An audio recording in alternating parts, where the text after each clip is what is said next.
Hi guys! So ngayon, kumakain kami ng pinsan ko ng sulabay. So ito yung kinakain namin. Visit ka, value. So ito siya guys, i-video ko siya. Ayan yung sa akin, and then ayan yung sa kanya.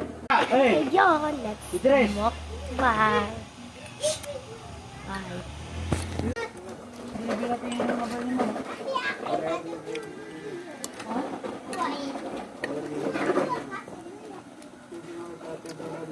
Sana bumaya sa medyo mainit.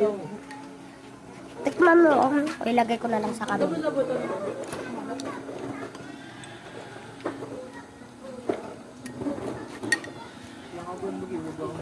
By the way guys, maranaw kami, hindi kami Christian.